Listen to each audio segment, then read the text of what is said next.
Hello, everybody, and thank you so much for inviting me to share a few words today. My name is Congresswoman Pramila Jayapal. I am proud to represent Washington's 7th Congressional District, just up the road from Oregon in Seattle and surrounding areas. I'm also the chair of the 103-member Congressional Progressive Caucus in the House of Representatives. And it is just great to join so many dedicated advocates who are attending this important conference. And I want to just start by saying thank you. I know that you are on the front lines of the work. I know that you are facing every day the crises that are happening all around us. And I know that you are advocating for and organizing for real humane solutions that treat people with dignity. And I know that is not easy. This conference comes at a time when this work could not be more critical, as we face these dual crises of homelessness and housing instability, and as housing continues to be one of the biggest inflationary costs that families across America are facing. The cost of rent and home ownership have been climbing for a long time, and in response, rather than working to prevent homelessness, too many states and localities are advancing laws that respond to homelessness by destroying encampments or criminalizing basic necessities like sleeping. Not only is there evidence that criminalization is harmful and doesn't work, the lobbyists that are encouraging these cruel laws as an effort to divert funding away from permanent supportive housing and to override municipalities who have enacted criminal justice reforms that get away from over-policing and over-punishing. And as a result, there are many members of our communities across the country, in every state across the country, that do not have adequate, safe places to live. We know that not having housing makes it extremely difficult to seek or hold a job, to obtain regular care for ongoing health conditions, to obtain assistance with accessing resources, or just finding another place to live.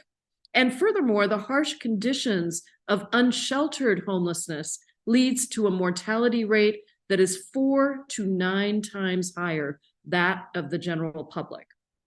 That is why, as the chair of the Congressional Progressive Caucus, I have prioritized housing in everything we do. We at the Progressive Caucus were the ones that held the line to make sure that we had at least a $150 billion investment in housing as a top priority in Build Back Better. That would have been the largest investment of housing dollars in the history of this country.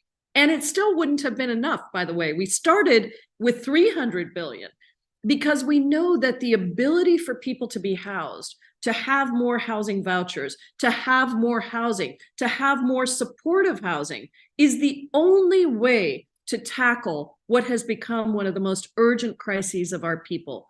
Again, no matter what district or state you live in, no matter whether your state is blue, purple, or red. And hold the line we did in the House to include that investment in Build Back Better, a bill that the Senate then very cruelly killed. Let me also just say that at a moment when we are witnessing racial injustice throughout America, and I have been a civil rights and immigrant rights activist my whole life, we have to acknowledge that homelessness follows our existing patterns of inequality in the United States. Communities of color, LGBTQIA plus people, people with disabilities, seniors, veterans, foster and former foster youth, and justice system involved people disproportionately face homelessness. And while Black communities make up 13% of the general population, they comprise 40% of people experiencing homelessness and half of all homeless families because of the institutionalized racism that has been baked into all of our systems. When people have no homes, they have to engage in basic human activities, such as sleeping outside or in public spaces. But most cities and states criminalize or penalize these activities, subjecting people to costly fines and often imprisonment. Penalizing and incarcerating people does nothing to end this crisis and only causes more severe harm through sleep deprivation, through stress, through frequent interactions with law enforcement, and frankly, it tests our entire set of institutions and structures. But I want to be very clear. This experience of homelessness is not a moral failure of individuals. It is a structural failure on the part of a society that has failed again and again to meet the needs, including safe and affordable housing, of the most vulnerable and treat it like a priority. This crisis is human created. We created it, but it means that we can fix it, and we must. And that's why I'm really glad that we're all here today. I'm not saying it's easy. It isn't. I know that all of you in Oregon, just as all of us in Washington, just as all of us across the country, are trying to find the best, most humane solutions so that we can actually prevent poverty and fight homelessness without criminalizing those who are unhoused. Any legislation that seeks to do so has to be rooted in the belief that all humans have the right to the basic necessities, including a bed to sleep in and a roof over their heads. Research shows that addressing housing first is the most effective way that we can address homelessness. So I have introduced my Housing as a Human Right Act. I want to thank the incredible coalition of housing activists and advocates that helped me put this together. I reintroduced the bill in March of this year, and it arises out of this exact analysis. It is rooted in an understanding that homelessness has multi-pronged solutions, but creating and expanding affordable housing has to be foremost among them. Meeting the immediate sheltering needs puts people in a better position to receive whatever other supportive services they need, including treatment for mental health and illness, and all of the work that needs to go into a stable road of recovery. So that's why my legislation authorizes more than $300 billion in federal spending over 10 years for crucial housing infrastructure and to reduce homelessness. We understand that there needs to be the consistency and the guarantee that dollars are coming, because housing does take time to build and that infrastructure takes time to build. So that's why it's over 10 years. And as we do that, we have to protect tenants' rights, and we have to expand the development of affordable housing. We need to penalize those who profit from housing displacement, and we need to end the criminalization of people experiencing homelessness. And we have to give those who are experiencing housing instability a voice in the process, a place at the table, expand their access to counsel, make sure that they can vote, and restore their seats at that very table where these decisions are being made. So your roles are essential in ensuring housing as a human right. And I just want to take a minute to highlight a couple more key aspects of my legislation that support your efforts. My legislation would help community organizations, like many that are in the room today, address homelessness by investing more than $200 billion in federal grant programs that fund critical affordable housing infrastructure and support services. That includes $100 billion for the McKinney-Vento Emergency Solutions grants, and another $100 billion for the Continuum of Care grants. We also create a new grant program to invest in humane infrastructure. We provide municipalities, like many in the room today, with $60 billion through a very flexible, and this is important, extremely flexible, rapid response program that would allow people to address the most urgent infrastructure needs related to addressing homelessness and housing. The legislation also includes $10 billion for FEMA emergency food and shelter grants to equip providers to meet their community's nutritional needs. And important to everyone's work, it incentivizes local investments in humane, evidence-based models to support people who are experiencing homelessness, including really promoting alternatives to criminalization. So as lobbyists try to pressure municipalities to punish unhoused people, my bill encourages and protects localities that have made the necessary reforms to support permanent housing.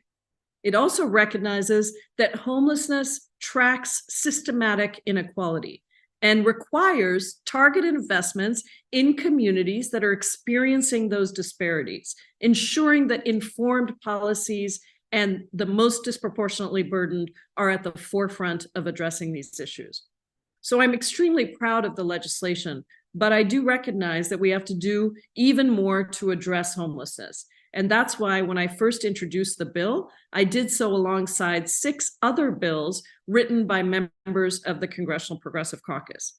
Now, I'll be clear, in this time of divided government, where Democrats do not control the House, we have had to fight back against extreme cuts to housing, to LIHEAP, to the ability for people to just get the resources they need to stay in their homes, much less to be housed.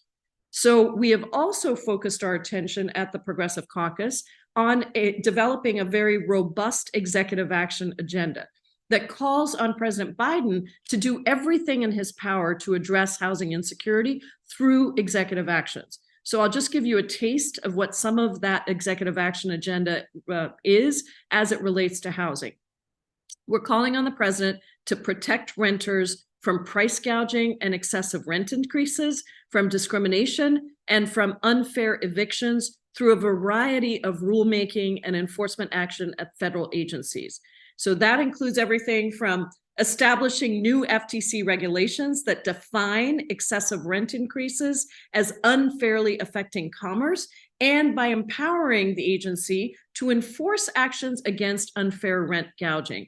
And I just have to say that the FTC and the agencies and the leaders who are at the helms are finally utilizing the tools of these agencies.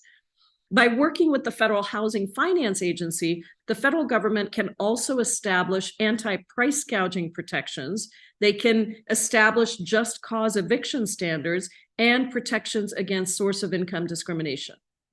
Our executive action agenda also calls on the administration to activate FEMA resources to help move those experiencing homelessness into permanent, affordable homes and provide longer-term rental assistance to keep renters stably housed.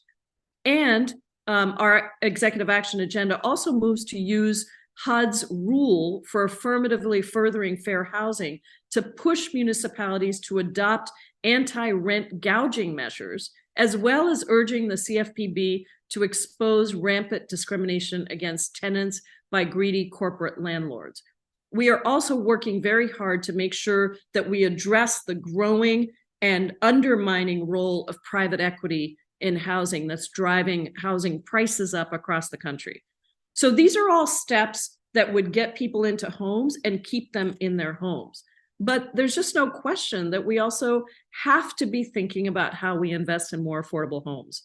In my hometown of Seattle, just yesterday, it was reported that we will need 112,000 more homes to accommodate our growing population, more than a quarter of which have to be affordable to people making 30% of the median income. So this is a looming housing shortage that will only continue to exacerbate this crisis. There isn't a place in this country where the current minimum wage allows people to be fairly housed for a percentage that is appropriate for their wages. So here's the bottom line that connects this legislative work and all of your very dedicated work. By investing in those that are working on the front lines of this crisis, we can provide housing and supportive services for vulnerable communities and ensure that everyone in America has their dignity recognized, a bed to sleep in, and a roof over their heads. I came to Congress because I was an activist on the outside for 25 years, working on civil rights, on economic justice, on raising the minimum wage, making Seattle the first major city in the country to increase the minimum wage to $15 an hour. That was about a decade ago. And I came here because I believed that it is the combination of organizing on the outside and organizing on the inside that is going to enable us to pass some of the most necessary and progressive and just and humane policies on every issue. Housing is at the center of everything. You cannot live a decent life if you don't have a home to start with. And the challenges of providing supportive housing in this time are extensive. And so again, I want to end before we go to the Q&A with an enormous thank you, because as an activist, as an organizer who has stood on the streets who has participated in civil disobedience actions, who has really led big progressive movements for change on some of the most crucial issues of our time, and here in Congress as one of the people who has helped to organize this progressive block of votes, trying to get more power so that the most disproportionately burdened, the most vulnerable are at the table, at the center of the policies that we create. I can tell you it's that organizing and that advocacy that you're doing every single day that will ultimately make the difference for us to be able to pass these humane and necessary housing reforms. So thank you so much for having me with you, and looking forward to the Q&A.